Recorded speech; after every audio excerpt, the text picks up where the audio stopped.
My name is Jonathan. My name is Estelle. And we want to welcome you to Paris Community Church. We're glad that you joined us online this week.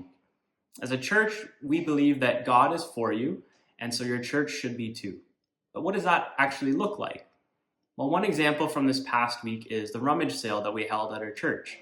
Yes, it did raise a few funds to help out the community, various ministries that will help out other things in the church. The main reason that we do the rummage sale is so that it gives an opportunity for people in the community to purchase high quality clothes and household items at a price that anyone can afford. And so it was a huge success, and I wanted to say thank you to everyone who donated or came out. It was a great time.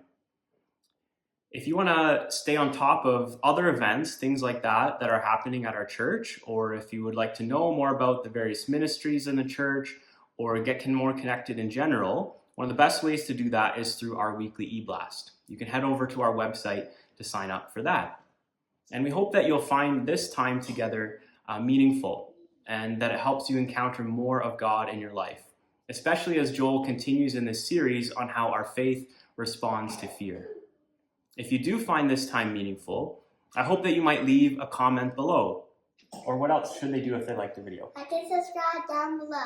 Yeah, you could subscribe, or even share it directly with someone that you know. It all helps us reach more people with the love and hope of Jesus.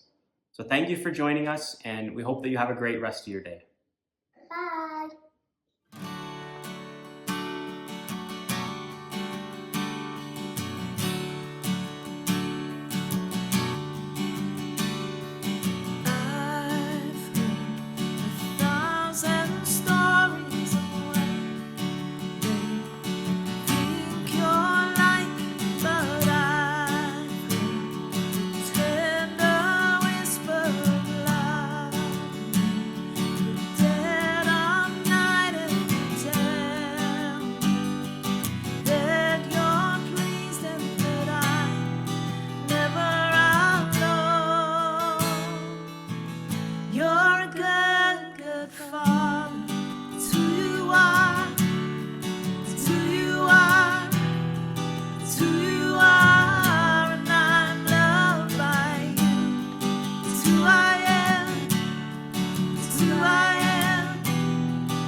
You are perfect in all of your ways.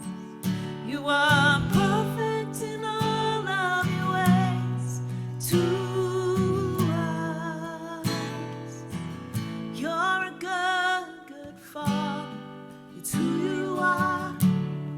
It's who you are. It's who you are, and I'm loved by you. It's who I am. It's who I am. It's who I am. Yeah.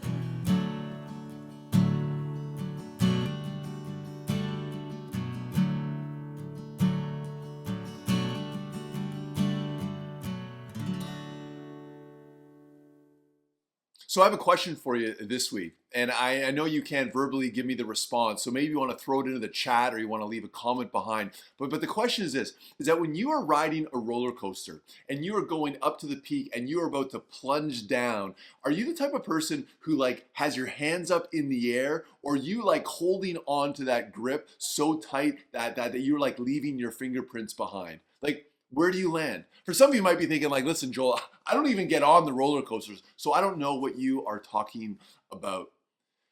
You see, I think this is a helpful image for me and hopefully for you, that oftentimes one of the physical responses we give when we are afraid is that of tightening our grip. I mean, I see it not just simply in roller coasters, but in other aspects of life. Like, I'm sure we've been in a circumstance where a child is afraid and they hold on with such tight strength that you're like, where has this come from? Or maybe on the flip side, you've been like crossing a busy street and there's a young one with you, and as the adult, you hold on to their hand and you grip it tightly because they're unaware of the circumstances around them. Or last number of weeks, we have been talking about how faith and fear collide.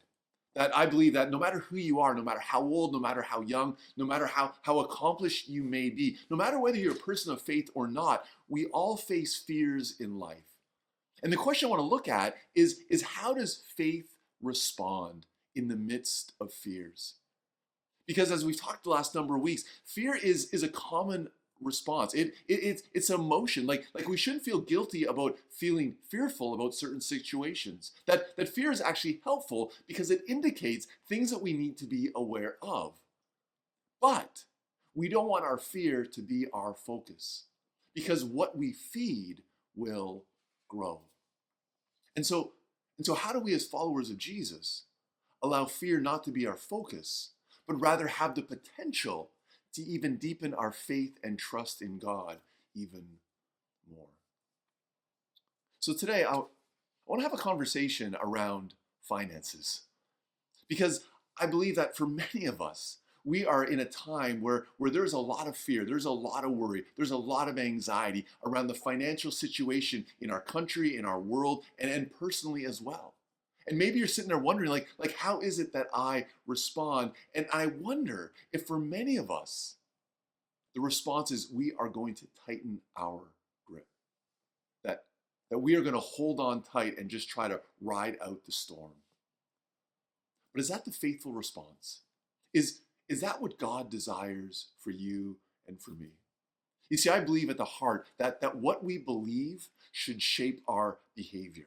And so if we truly believe that God is in control, that God is the one who ultimately provides, then what is the behavior in response?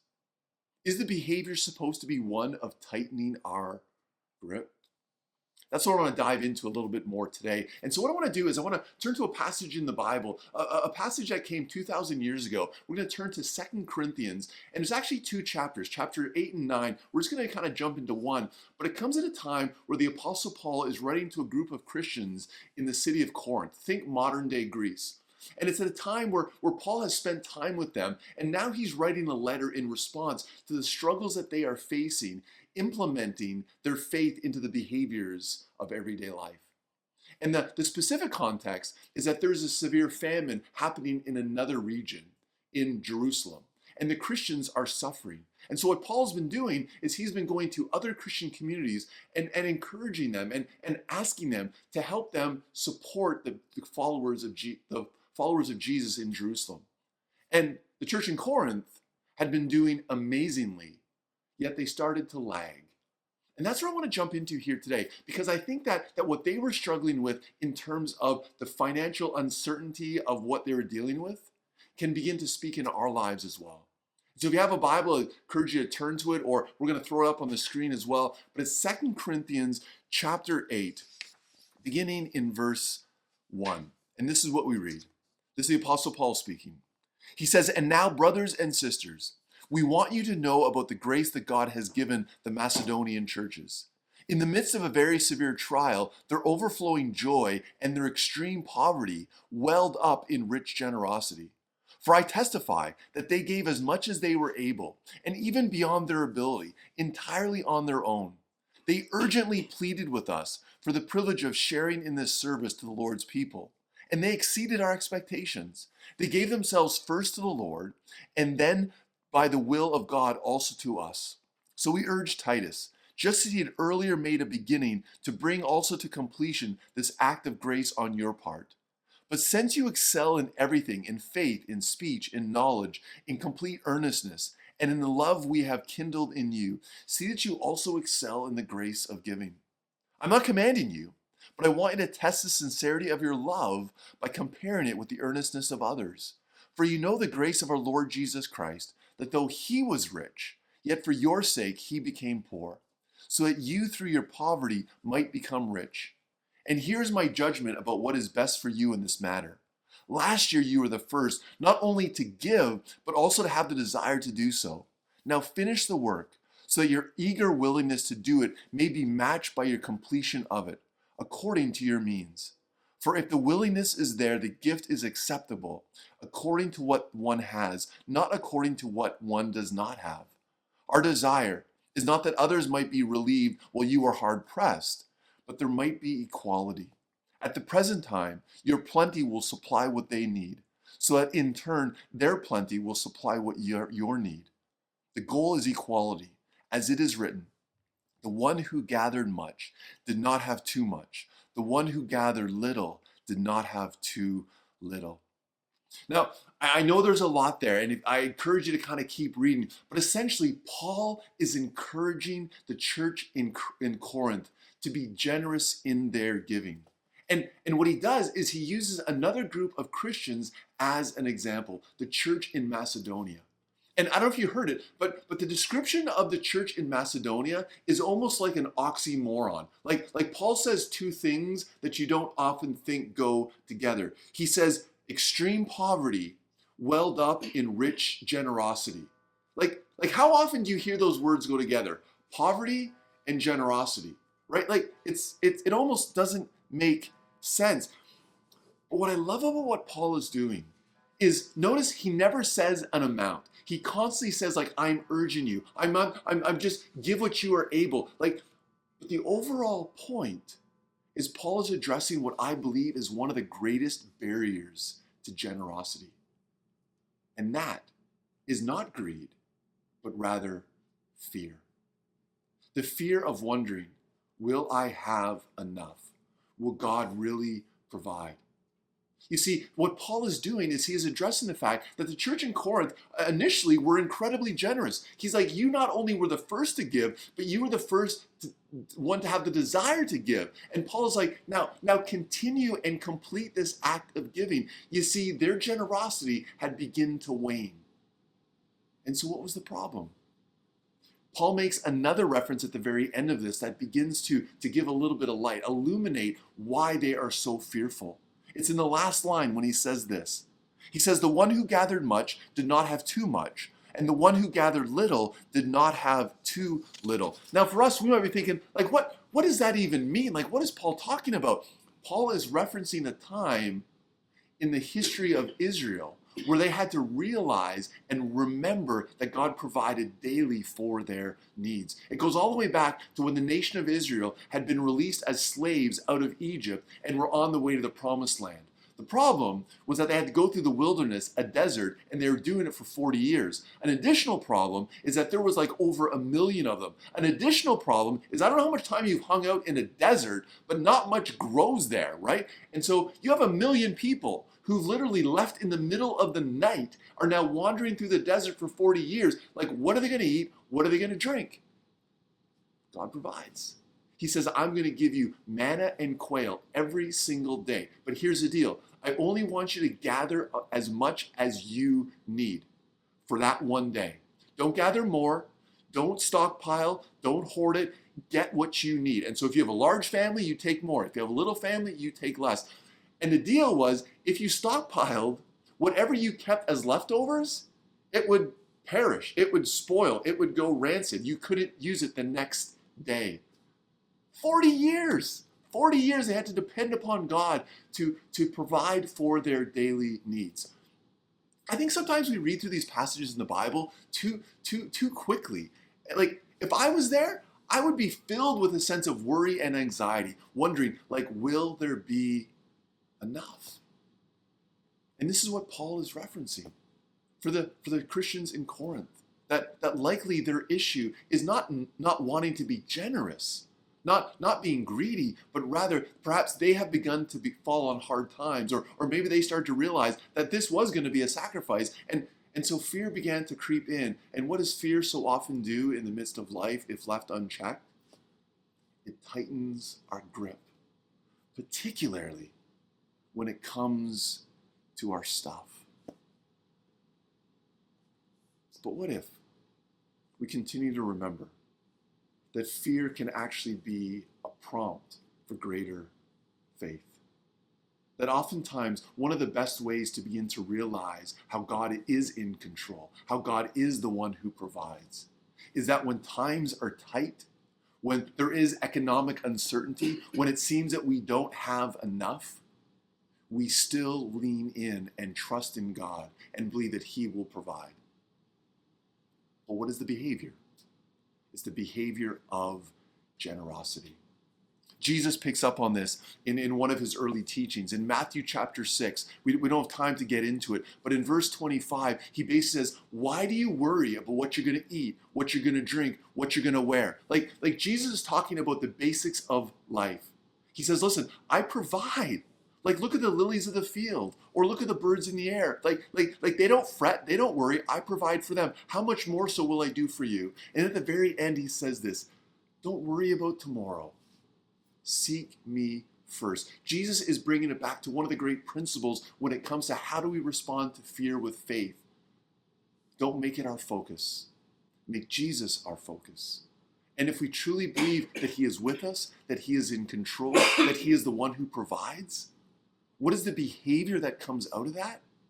A sense of generosity.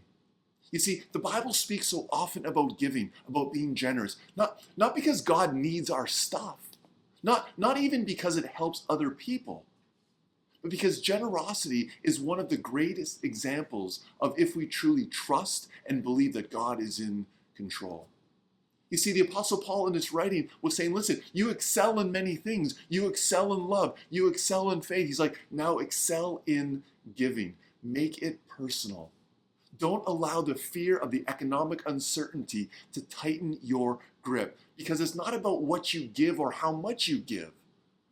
It's a condition of your heart of saying, do I truly trust in you, God, to provide for my needs? So I'm going to continue to be generous, believing that you are at work in me and you will provide.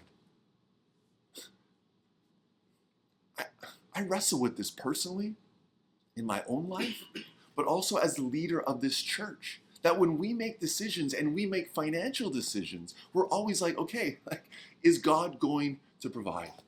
This past fall, we have been celebrating and just giving thanks for the tremendous momentum we see in our church, for the new people that are coming, for the people that are exploring faith. And so the elders, the leaders of the church back in the fall began to talk about, okay, like what do we look forward to in the future? Like what do we need to really lean in on? And the two conversations came back to connecting people to our church and youth. For me, what really cemented it was back in November when we celebrated baptism, when Megan and Jesse were baptized. Megan is one of the youth of our church. Jesse has just recently been coming to our church, has found faith. And I was like reminded again of look what God is doing. And so we came to the conclusion that we really felt that we needed to hire staff positions to fulfill these roles. But when you hire staff, there's a need for finances. And in the back of my mind, and perhaps in the mind of the elders, we recognized that we were still carrying a fairly significant mortgage. That after all the work that we had done the last number of years, we still had a mortgage to help us kind of get over the finish line. And as a result, the mortgage was cutting into our operating fund. And so there seemed to be almost less funds available for ministry. We were also having this conversation before the end of the year. And often it's at the end of the year that's when the greatest amount of gifts come in. And so we're sitting there wondering, like what is it that we're going to do? And what I loved about the elders is that we said, we're going to take a step of faith. We're going to trust that God is in control. We do not want fear to tighten our grip. And so we made the decision that we were going to move forward in faith to hire these 2 positions. You may remember, in November, we sent out a letter talking about the mortgage and asking for people to be generous to pay it down. Well, do you know what's happened? By the end of February, over $150,000 has come in to pay down our mortgage. So our mortgage is now dipping below $500,000, a much more reasonable figure. At the end of the year in 2024, we had a surplus of over $40,000, and a significant portion of that is going to go down to pay down our mortgage further. In the first 2 months of this year, when we made an appeal saying, hey, listen, we're looking to hire these new positions, and we're stepping out in faith. Compared to this time last year, givings is up $13,000. And we still have room to go. We still have steps of faith to take, but I was reminded again of just how faithful God is in the midst of life. And if you push it back even further to 2020, when we started our capital campaign, we started it at the very beginning of the pandemic. And we were like, we need to raise $2 million to renovate and restore our building. And I was like, this is keeping me up at night. Like there's a sense of worry and fear and uncertainty, and I could feel my grip tightening and thinking, should we even be doing this? But we trusted in God. In the span of those years since then, over $2 million has come in. And I'm reminded again that oftentimes it's in moments of uncertainty. It's in times when we want to tighten our grip that we begin to see how faithful God is, how God will provide. See, the very same thing is the Apostle Paul is like saying, listen, like, be generous.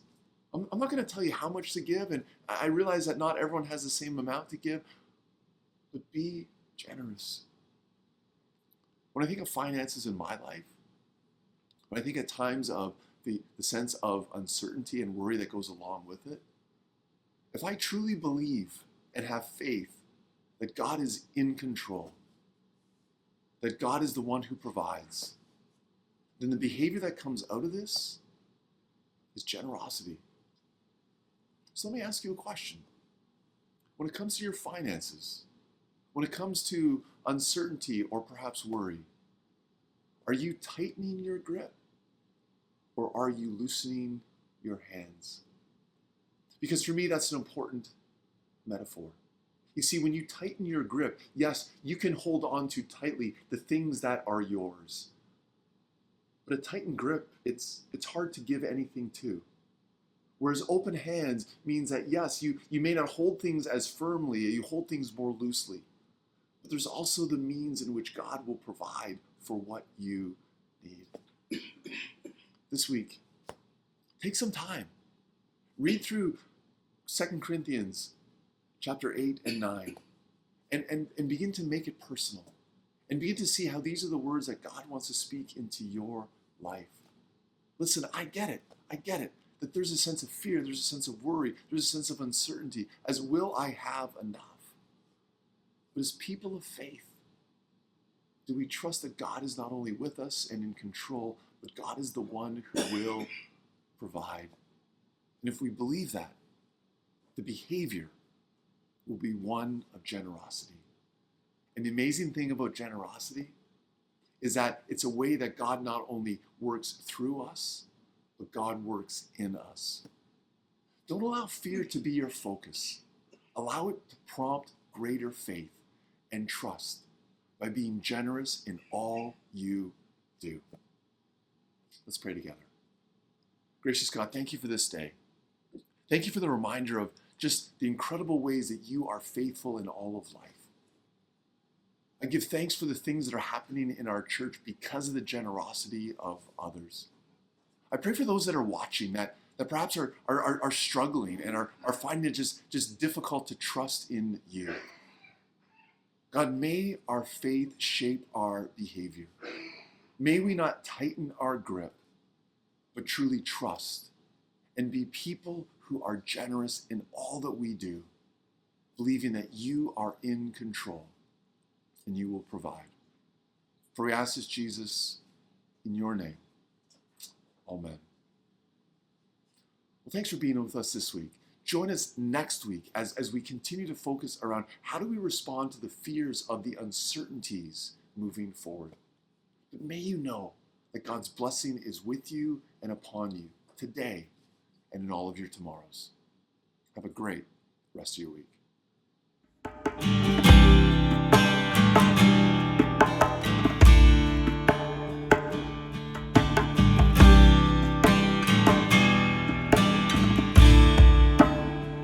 You are here, moving in our midst. I worship you. I worship you. You are here, working in this place. I worship you. I worship you. You are waymaker, miracle worker, promise keep, light in the darkness. My God, that is who you are. Waymaker, miracle worker, promise keep, light in the darkness. My God, that is who you are. You are here, touching every heart. I worship you. I worship you. You are here, healing every heart. I worship you. I worship you. You are here, turning lives around. I worship you. I worship you. You are here, lending every heart. I worship you. I worship you. You are waymaker, miracle worker, promise keeper, light in the darkness.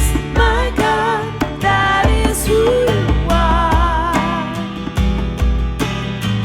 Waymaker, miracle worker, promise keeper, light in the darkness. My God, that is who you are. You are waymaker, miracle worker, promise keeper, light in the darkness. My God, that is who you are.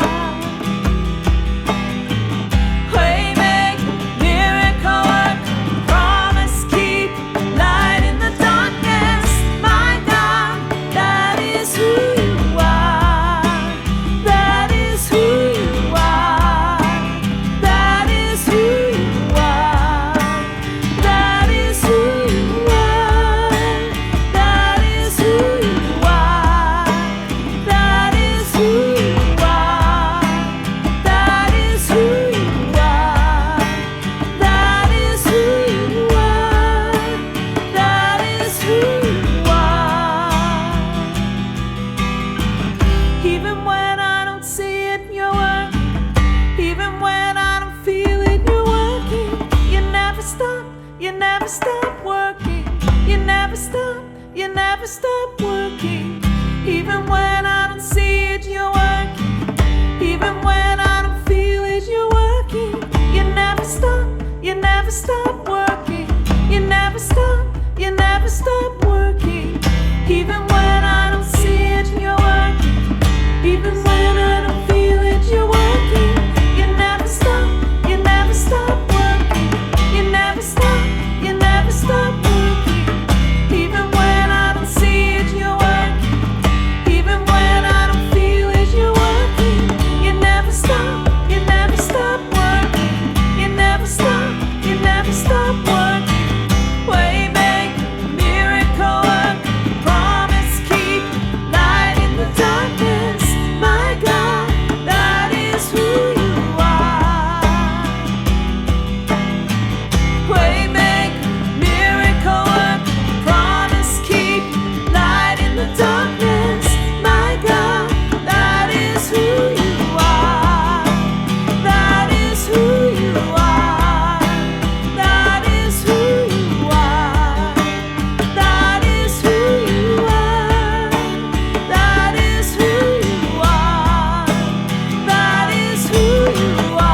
is who